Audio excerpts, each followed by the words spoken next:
12/3/1930 తేదీన గాంధీ మహాత్ముని సత్యాగ్రహం యొక్క స్వరూప స్వభావాలను గురించి వివరిస్తూ సత్యాగ్రహ చరిత్ర గాంధీ గారు ఎర్విన్కు పంపిన లేఖాకలి సత్యాగ్రహ చరిత్ర అనే పేరుతో 75 పేజీల చిన్న గ్రంథాన్ని ప్రకటించారు. 200 కాపీలను ప్రచార నిమిత్తం పశ్చిమ కృష్ణా జిల్లా కాంగ్రెస్ కమిటీకి ఇచ్చారు. ఈ గ్రంథాన్ని గురించి చాలామంది ప్రశంసించారు. ఇందులో సత్యాగ్రహంలో చేరవలసిందనే ఉద్బోధ కూడా ఉంది. దీనివల్ల 4 గణాలు 6/4/1930 నిర్భాగ్య భారతం అనే పేరు భారతదేశంలో బ్రిటిష్ ప్రభుత్వం వల్ల కలుగుతున్న తీవ్ర నష్టాలు స్థితిగతులు అంకెలతో సహా ఇతర దేశాలతో పోల్చి చూపే అంకెలు కల గ్రంథాలను ప్రకటించి మన వస్త్ర పరిశ్రమను బ్రిటిష్ వాళ్ళు ఏ విధంగా నాశనం చేశారు ఆ చరిత్ర విదేశ వస్త్ర బహిష్కరణ అనే గ్రంథంలో కూడా ప్రకటించారు. 1930లో ప్రకటించిన గ్రంథాలు వ్యాసం నిర్భాగ్య భారతం, దరిద్ర నారాయణీయం, విదేశ వస్తు బహిష్కారం, బ్రిటిష్ వస్తు బహిష్కారం, బార్డోలీ సత్యాగ్రహం, సత్యాగ్రహ బోధిని, పాంచజన్యం, దేశభక్తి గీతాలు, పాటలు, పద్యాలు, ఆంధ్ర పౌరుషం, సత్యాగ్రహ చరిత్ర. అంతవరకు 1930 సంవత్సరం గాంధీ మహాత్ముని సహాయ నిరాకరణ సత్యాగ్రహ ఉద్యమాన్ని గురించి, ఆయన తలబెట్టిన నిర్మాణ కార్యక్రమాల గురించి, బ్రిటిష్ పరిపాలన వలన భారతీయులకు సంభవిస్తున్న కష్టాలను గురించి వివరించే పుస్తకాలు లేవు. కాంగ్రెస్ సేవకు ఆంధ్రపత్రిక, కృష్ణా పత్రికలలో ఈ వ్యాసాలను చదివి తమకు తోచిన విధంగా ఉపన్యాసాలు ఇచ్చేవారు. కాంగ్రెస్ కార్యక్రమాలు వారు అర్థం చేసుకొని జనసామాన్యానికి వివరించి చెప్పటానికి వీలుగా ఈ చిన్న పుస్తకాలు రాశారు. వీటితో పాటు నా మిత్రుడు చెరుకుపల్లి వెంకటప్పయ్య రచించిన త్రాగుడు మానుడు అనే చిన్న పుస్తకం మరొకటి. 2 చిన్న పుస్తకాలు పశ్చిమ కృష్ణా జిల్లా జాతీయ సంఘం వారు కొన్ని వేల ప్రతులను ముద్రించుకొని 1 అణాకు చొప్పున విక్రయించుకునే కార్యకర్తలకు ఉచితంగా ఇచ్చి ఈ పుస్తకాలు కాంగ్రెస్ సేవకులు అమూల్యమైనవని చాలామంది కాంగ్రెస్ నాయకులు అభిప్రాయపడ్డారు. ఈ పుస్తకాలు చూసి పశ్చిమ గోదావరి, తూర్పు గోదావరి, గుంటూరు కాంగ్రెస్ సంఘాల వారు తాము కూడా ఇటువంటి చిన్న పుస్తకాలు ప్రచురించి ప్రచారం చేశారు.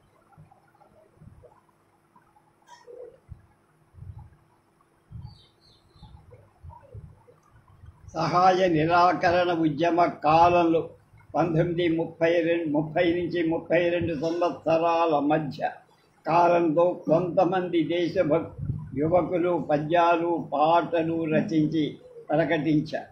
నా ప్రోత్సాహంతో ప్రసిద్ధ కవి బసవరాజు వెంకటప్పారావు గారు రచించిన దేశభక్తి పూరితమైన పాటలు నేను రచించిన పాంచజన్యంలో ఎన్నో ముద్రించాను. నిజానికి అప్పారావుకి పులెక్కించి దేశభక్తి గీతాలు రాయించింది నేనే. నా మీద రాజద్రోహపు కేసు. ఈ పుస్తకాల వ్యాప్తిని చూసి బ్రిటిష్ ప్రభు భక్తులైన ఉద్యోగులు సహించలేక రాజద్రోహం ఉందని చెప్పి నా పైన క్రిమినల్ ప్రొసీజర్ కోడ్ 108వ సెక్షన్ కింద సెక్యూరిటీ కేసు పెట్టారు. నా ఇల్లు సోదా చేశారు. 10 మంది పోలీసులు, సబ్ ఇన్స్పెక్టర్లు నా కేసులో సాక్ష్యం ఇచ్చారు. రాజవెల్లూరు జైల్లోని కాంగ్రెస్ ప్రముఖుల పోలీస్ ఎస్కార్టులో సాక్ష్య నిమిత్తం తీసుకువచ్చారు. అయితే ఈ కేసులో గవర్నర్ కౌన్సిల్ శాంక్షన్ లేని కారణం జాయింట్ మేజిస్ట్రేట్ పరిహసించారు. అప్పుడు మళ్ళీ నెల తిరగకుండా పోలీసు వారు గవర్నర్ శాంక్షన్తో నా పైన కేసు వేశారు. ఇంతలో 1931 జనవరిలో జరిగిన గాంధీ ఇర్విన్ రాజీనామాను బట్టి నా పైన కేసు ఉపసంహరించడానికి ప్రభుత్వం గవర్నమెంట్ ఆర్డర్ జారీ చేయగా ఉపసంహరి. గాంధీ మహాత్ముడు భారత జాతి నవ చైతన్యాన్ని ప్రసాది దేశమంతటా స్వాతంత్ర అభిలాష వ్యాపించి, కానీ ప్రజాసామాన్యం స్వపరిపాలన వల్ల కలిగే బెడదలేమిటి? తెలియవు. అవి తెలియజెప్పటం ఆనాడు ఎంతో అవసరమై ఉంది. ఆ కార్యాన్ని శ్రీ వివరావు గారు నిర్వహించారని నా పుస్తకాలను గురించి వార్సిరెడ్డి దుర్గా సదాశివేశ్వర ప్రసాద్ ముత్యాలరాజు లేక జయంతిపురం రాజాగా తమ అభిప్రాయాలు వెల్లడించారు. ఈ చిన్న పుస్తకంలో భారతదేశ చరిత్ర, రాజకీయ, ఆర్థిక చరిత్ర పరిస్థితుల గురించి వివరించబడి ఉంది. బ్రిటిష్ పాలనలో మన పూర్వ పరిశ్రమలు ఎలా సర్వనాశనం కాబడ్డాయి చరిత్రక ఆధారాలతో వివరింపు. భారతదేశీయులకు గల రాజార్హత ఉద్ఘాటింపబడి నేను రచించిన గ్రంథాలు అన్ని భారతదేశ పౌరుల రాజకీయ పరిజ్ఞానం కలిగించే గ్రంథాలే. కాంగ్రెస్ నాయక్ ప్రశంసించి 1932లో అంకుల్ టామ్ కథను సమదర్శినిగా సమదర్శిని పదలో ఆ కథ 1936లో చిన్న గ్రంథంగా ముద్రించారు. ఇక్కడ ఆ పుస్తకం ముఖ చిత్రం చూపిస్తున్నారు.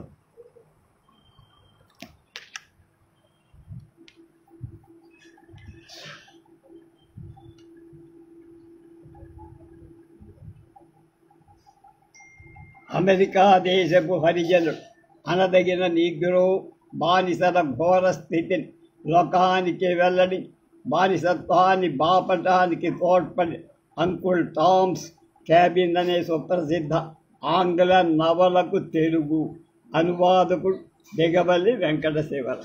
ఇది కూడా ఇంటర్నెట్లో ఉంది, పుస్తకం చదువుకోవచ్చు అంటుంది.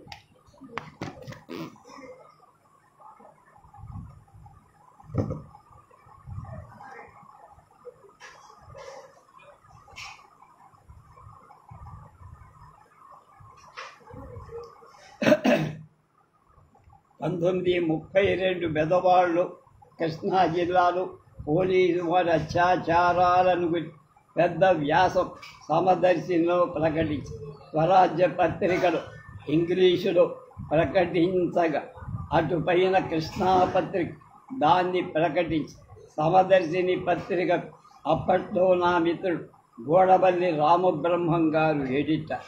రాజకీయ విజ్ఞానం ప్రజలకు ఉపకరించే గ్రంథాల ప్రచురణ 1930 దశాబ్దంలో ప్రచురింపబడిన గ్రంథ అధినివేశ స్వరాజ్యం.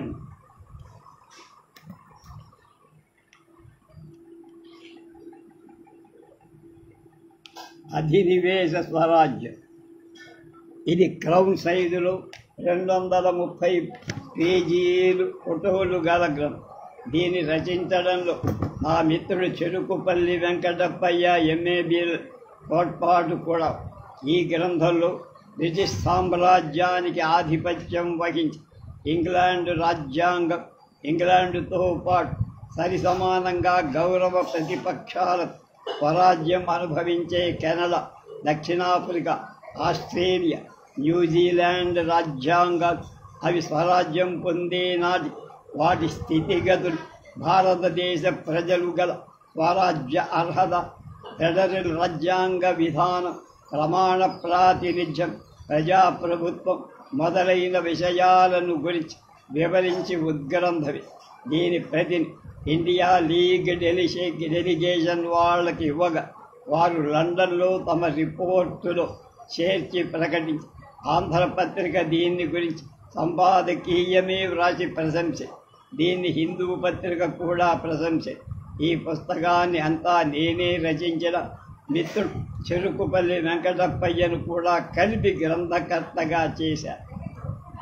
డొమినికన్ స్టేటస్ ఇది పుస్తకం, అది కూడా మనకి ఇక్కడ చూపించారు.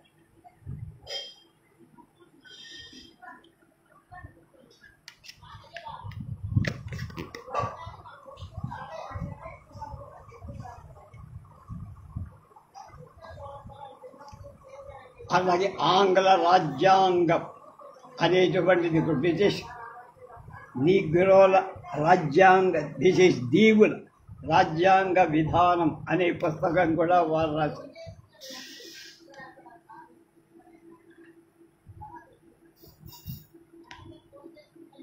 సహకార వస్తు నిలయోద్యమం.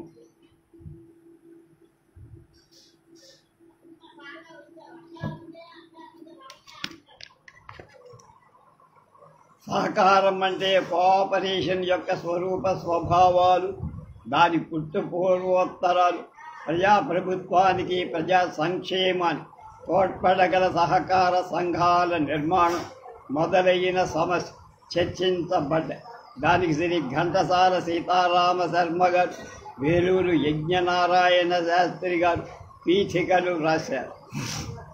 దీనికి అనుబంధంగా భారతదేశ స్థితిగతులు అనేటువంటి శీర్షికతో ప్రపంచంలోని వివిధ స్వతంత్ర దేశాల స్థితిగతులు పోల్చి చూపేటువంటి స్టాటిస్టిక్స్ 75 పేజీల గ్రంథం.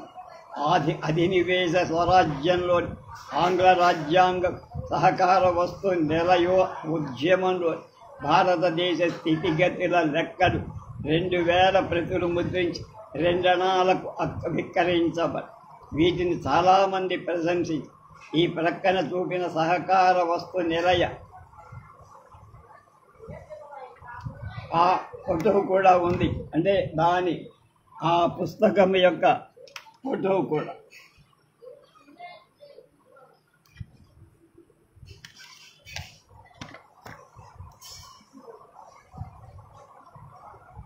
అలాగే రాక్డేల్ పయోనీర్స్ అనే పుస్తకం ఒకే విషయానికి సంబంధించిందైన రాక్డేల్ పయోనీర్స్ అనే పేరు ఎందుకు పెట్టారో మాటకు అర్థమేమిటని ఇందులో పీఠికలో చెప్పబడి 1844 ఆంగ్లదేశంలో మొట్టమొదటిసారిగా సహకార వస్తు నిలయ ఉద్యమం చేపట్టిన మారుమూల గ్రామస్తులు అంచేత రాక్డేల్ పయోనీర్స్ అంటారు. అలాగే సహకార వస్తు నిలయోద్యమం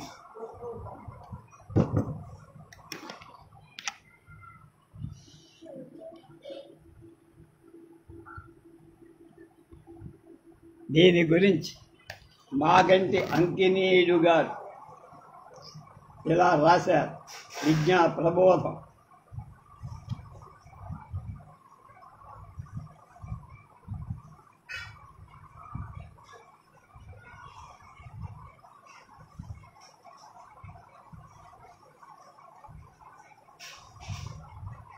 మన దేశ దుస్థితిని విదేశ దేశాల ఔన్నత్యంతో పోల్చి చూస్తే స్వరాజ్య ఆవశ్యకత స్పష్టము అవుతుందని ప్రజా పరిరక్షణకు స్వరాజ్య ప్రతినిధులకు, ప్రచారులకు, ఉపన్యాసకులకు, విద్యార్థులకు, అధ్యాపకులకు అత్యంత ఉపయోగంగా ప్రపంచ స్థితిగతుల లెక్క లేకపోవడం చేత దీన్ని చక్కగా ఆయన తీసుకొచ్చారు. స్థానిక సంస్థలలో సంక్షేమం కింద ఉన్న విద్యా సంస్థలలో ఉపాధ్యాయులు పుస్తకంలో లేకుండా కనుక మన దేశ చరిత్రలో గ్రంథకర్తలు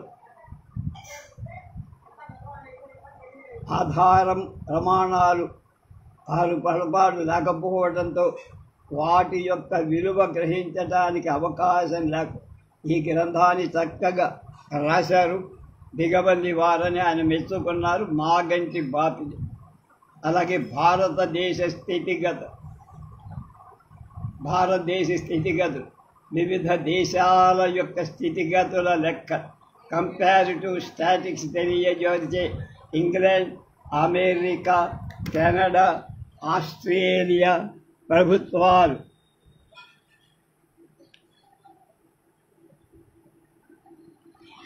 ప్రకటింపబడిన ఇయర్ బుక్స్, వైట్ కార్స్,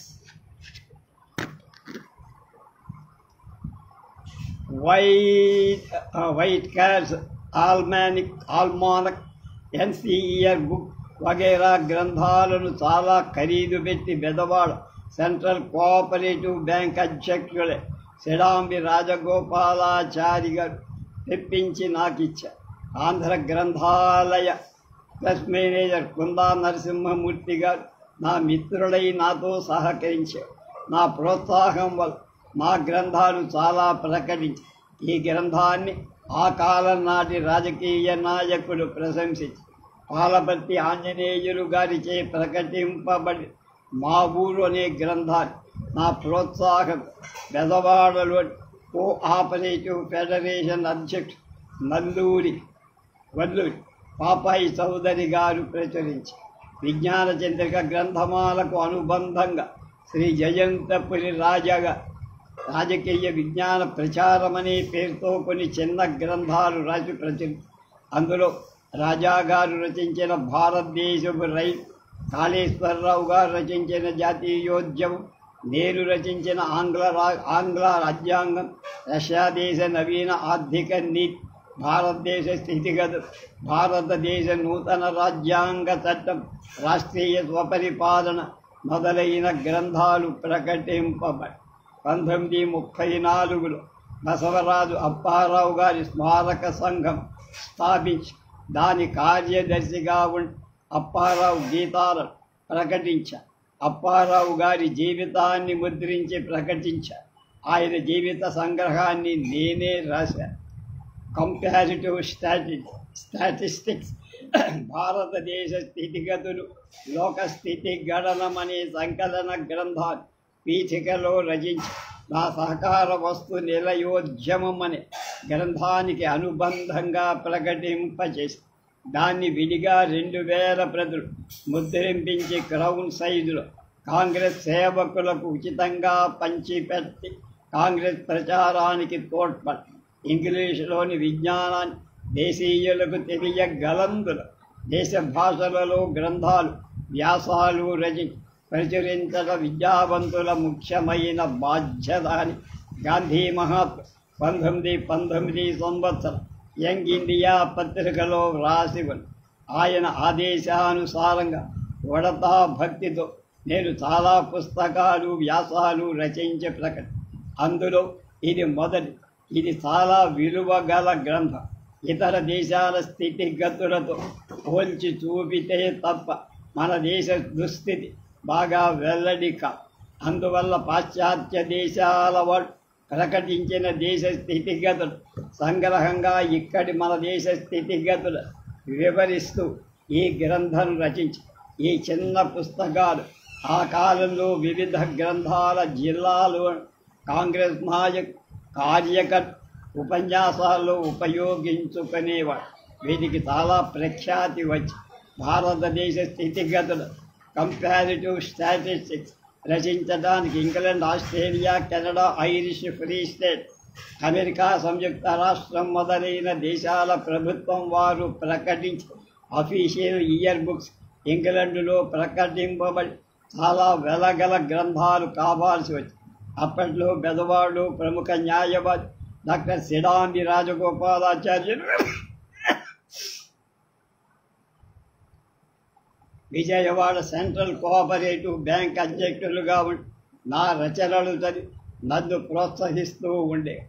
అప్పుడు ఆ బ్యాంకులకు భారతదేశ రాజకీయ చరిత్రకు సంబంధించిన గ్రంథాలు తెప్పించి బ్యాంకు లైబ్రరీలో పెట్టి బ్యాంకు ఉద్యోగులకు సహకార పరపతి సంఘ సభ్యులు ఇతరులకు రాజకీయ పరిజ్ఞానం పెరుగుతుంది. ఆచార్యుల గారికి తోచిన విధంగా పుస్తకాలు జాబితాను తయారు చేయమని నన్ను కోరారు. అప్పుడు నేను జాబితాను సిద్ధపరచగా ఆచార్యుల వారు చెన్నపట్నంలో హిగ్గిన్బాథం తమ దగ్గర లేకపోతే ఆ పుస్తకాలను ఇంగ్లాండ్ నుండి తెప్పించాల్సిందని కూడా రాదు. అప్పుడు 1 నెలలో ఈ గ్రంథాలన్నీ తెప్పించి నాకు పంపించారు. నేను తయారు చేసిన జాబితాలు బిడి బాసు గారి రైస్ ఆఫ్ క్రిస్టియన్ పవర్ వగేరా గ్రంథాలు, political and economic subjects, government year books, almanac కూడా. అప్పట్లో కృష్ణా పత్రికలు, ఆంధ్ర పత్రికలు నా వ్యాసాలు ప్రసరింపబడుతూ ఉండి భారతదేశ స్థితిగతులు అనే పుస్తకాన్ని బిబ్లియోగ్రఫీ వ్యవహార కోశం ఈ పుస్తకం కూడా ఇంటర్నెట్లో ఉంది, చదువుకో. 5/1/1934 తేదీ వ్యవహార కోశం అనే పేరు నేను సేకరించిన రాజకీయ ఆర్థిక న్యాయశాస్త్ర పదాలు, ఆంగ్లంలో వివరణలు, నిర్వచనం, డెఫినిషన్ చర్చ్, కొన్ని ముఖ్య విషయాల గురించి విపుల వ్యాఖ్యలతో సహా ఒక నిఘంటువు ప్రకటించాను. పారిభాషిక నిఘంటువు, ఎటిమలాజికల్ అంటారు.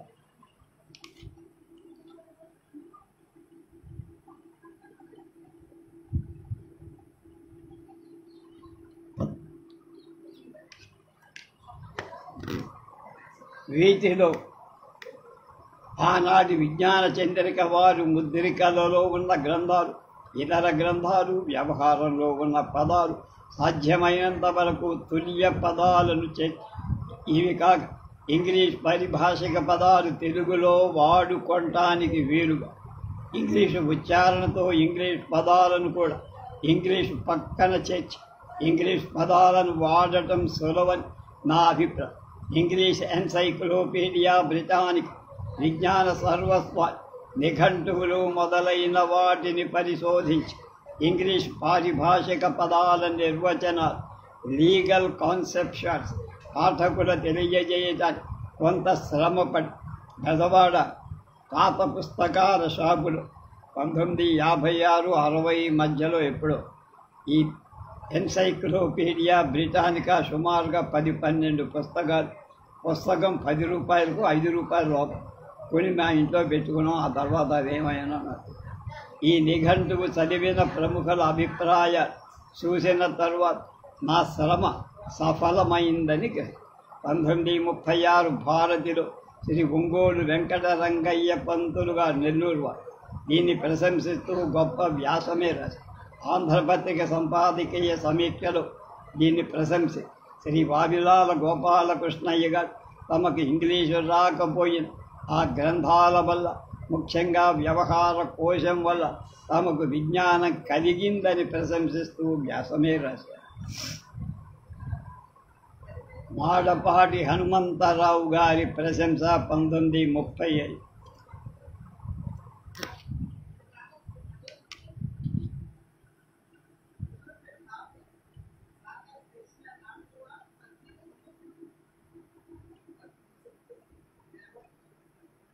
మహారాజరాజశ్రీ దిగవల్లి వెంకట శివరావు పంతులు బిఏ బిఎల్ గారి సన్నిధి ఆర్యవర్య తమ వలన ప్రకటించబడిన వ్యవహార కోశ శాస్త్ర పరిభాష అనే 2 పుస్తకాలు మన్మిత్రుడు శ్రీమాన్ నండూరి కృష్ణమాచార్యుల గారి ద్వారా నాకు అందే.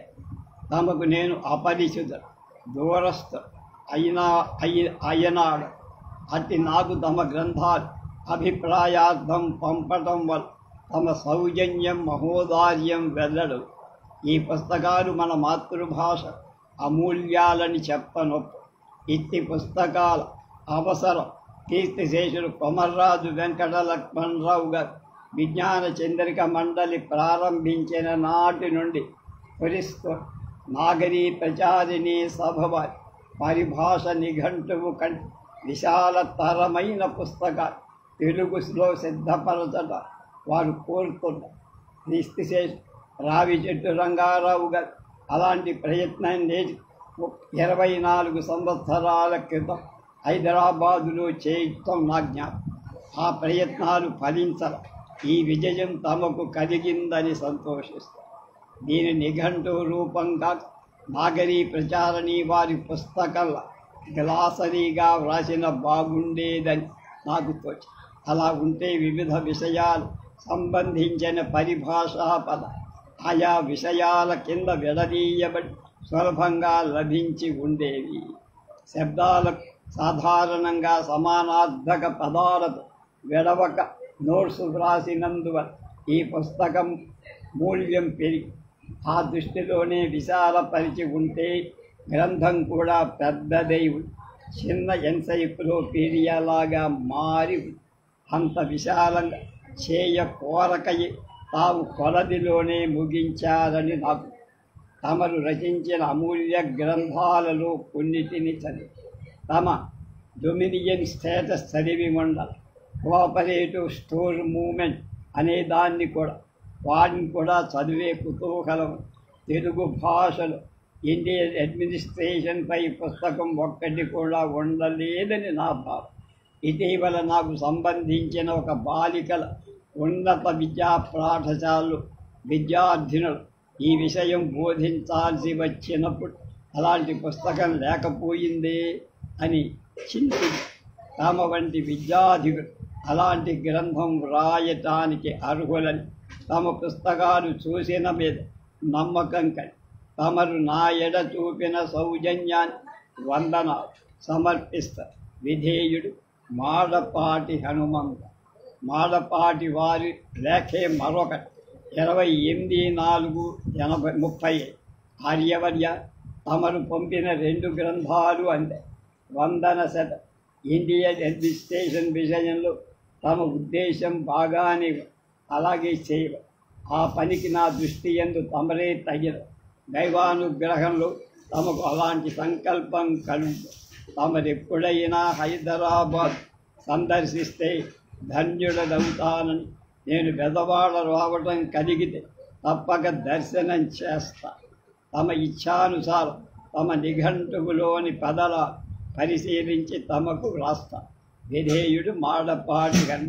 వివరణ: పంతులు గారు 1942లో బెజవాడ వచ్చారు. అప్పుడు మా ఇంటికి వచ్చారు.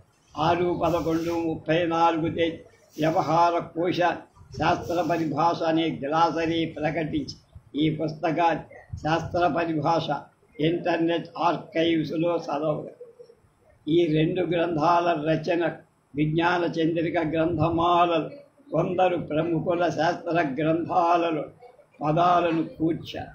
ఇతర గ్రంథాలలో గల పదాలు శ్రీ కొమర్రాజు వెంకట లక్ష్మణరావు గారి విజ్ఞాన చంద్రికా గ్రంథాలలో పారిభాషిక పదాల నిర్మాణాన్ని ఉపయోగించిన 20th century English Marathi dictionary 3 volumes by RB Ranade డిక్షనరీలతో శాస్త్ర పరిభాషకు సంబంధించిన పదాలు చేర్చారు. నిఘంటువుగానే కాక నేను రచించిన వ్యవహార కోశం శాస్త్ర పరిభాష. 2 గ్రంథాలు తెలుగు భాష అలంకారాల కృష్ణాపత్రిక ప్రశంసి. వ్యవహార కోశంలో నిఘంటువనే కాక మరికొన్ని విశేషాలు కూడా చేర్చ. ప్రపంచంలోని ముఖ్యమైనటువంటి దేశాలు, వాటి ముఖ్య పట్టణాలు, అక్కడి భాష, వాడుకలో ఉన్న నాణ్యాలు కూడా చివరిలో చేర్చేవాడు. పారిభాషిక యొక్క నూతన భావం తెలుగు పాఠకుడు గ్రహించడానికి వీలు.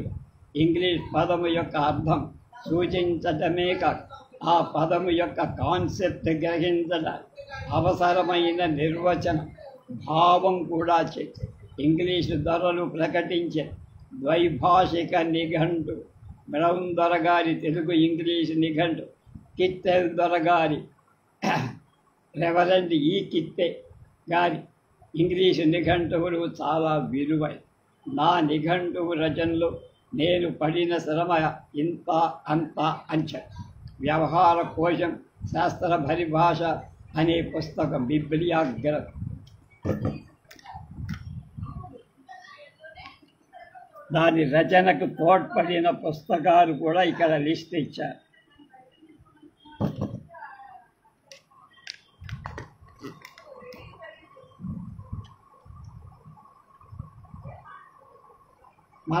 ఈ చిన్న నిఘంటువు వ్యవహారిక పారిభాష పదాలను చాలా వరకు నేను తెలుగులో వ్రాసిన దక్షిణాఫ్రికా చరిత్ర, అధినివేశ స్వరాజ్యం, సహకార వస్తు నిలయ ఉద్యమం రచించే సందర్భంలో సేకరించగలను.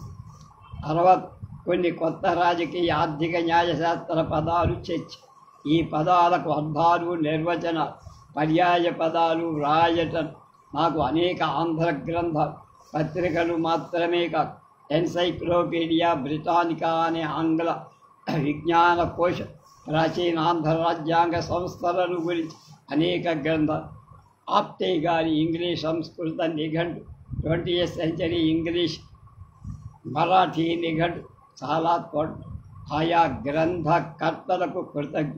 ఇంగ్లీషు పదాలు సరిచూసి శ్రీ పెద్దిభట్ల వీరయ్య పంతులు గారి హిందుస్థానీ పదాలు సరిచూసిన శ్రీ నిత్తల రాధాకృష్ణమూర్తి గారి నా కృత.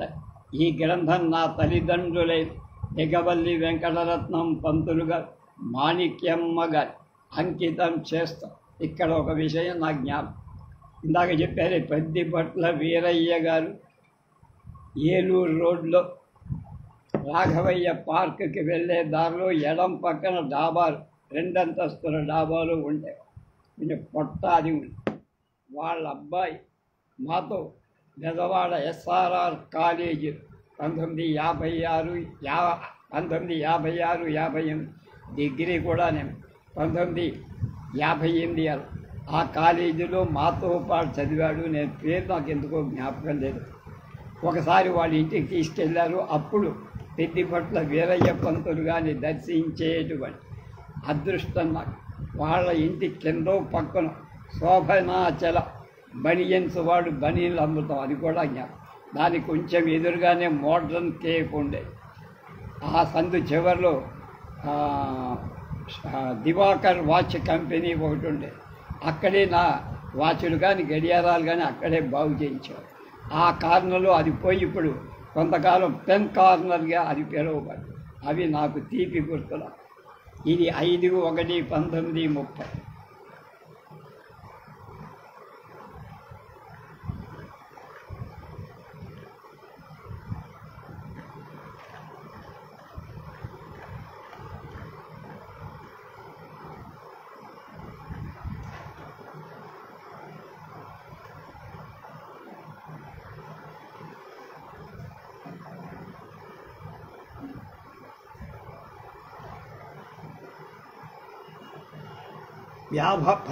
పారిభాషిక నిఘంటువుని గురించి అభిప్రాయాలు. కృష్ణాపత్రిక 2/2/35. ఇది ఇంగ్లీష్ వ్యావహారిక కోశం, శాస్త్ర పరిభాష కలిసిన సంపుటి. నేడు ప్రపంచ విజ్ఞానం అనే లక్షణం అభివృద్ధి చెందుతుంది కనుక ఇది బాగా ఉపయోగపడు. కోర్టులు, రాజకీయాలు, శాస్త్ర విషయాలు సంబంధించారు. నిట్టల రామ్మూర్తి పంతులు గారు, సర్ వేప రామేశ పంతులు గారు కూడా దీని గురించి రాశారు. వ్యావహారిక కోశం శాస్త్ర పరిభాష అనే పుస్తకంపై అభిప్రాయాలు కూడా చాలా వచ్చాయి. అవి చదవాలంటే కడిగిపోతాయి, అలా చిన్నవిగా ఉన్నాయి. First of its kind and supplies a long felt one అని అల్లాడి కృష్ణస్వామి అయ్యర్ అనేటువంటి Ekamra Nivas Luz corner advocate general. I have looked into Mr. D.V. Sevarau's English Telugu dictionary, technical and scientific, in 2 parts, which bears evidence of labor and research on the part of the author. The book is the first of its kind and supplies a long-felt one. In these days, when the vernacular is increasingly becoming the medium of instruction in our educational institutions and several English works are being translated into Telugu, I have no doubt that the book will prove useful in the Andhra area. A. Krishnaswamy మొదలయ్యారు అయ్యారు. ప్రజామిత్రవ ఈ విధంగా భాషా సేవ చేస్తున్న ఆంధ్రుడు జాతి కూడా రుణపడి ఉన్నది. కృష్ణాపతి శివరావు గారి ఆంధ్ర భాషాభిమానం దానికి అంతు లేకుండా ఇంగ్లీషు తెలుగు తర్జుమాల అవసరాలు గల ప్రభుత్వ శాఖలు, అన్ని కార్యాలయ ఇతర సంస్థలలో కూడా దీని అవసరం ఉందని హిందూ పత్రిక, అలాగే వేప పూర్ణయ్య పంతులు గారు, ధన్వాడ అనంతరావు గారు, కొఠారు రామారావు గారు రాశారు. అలాగే ఇంగ్లీష్లో కూడా కొంతమంది ఒపీనియన్స్ ఇచ్చారు. ఇంగ్లీష్ తెలుగు డిక్షనరీ పారిభాషిక నిఘంటు, అది కవర్ పేజీ ఇలా ఉందన్నమాట.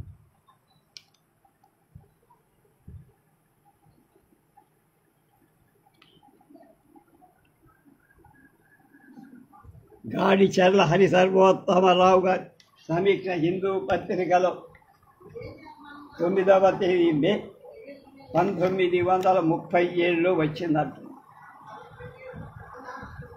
ఇవన్నీ ఇంటర్నెట్లో చదవాలి, నేను చదివితే నా కళ్ళు కూడా పోదు. తర్వాత రేపు కృష్ణా కోఆపరేటివ్ స్టోర్స్ అనేటువంటి దాని గురించి వారు ఏం రాశారు, ఆ విషయాలన్నీ రేపు తెలుసుకోవాలి.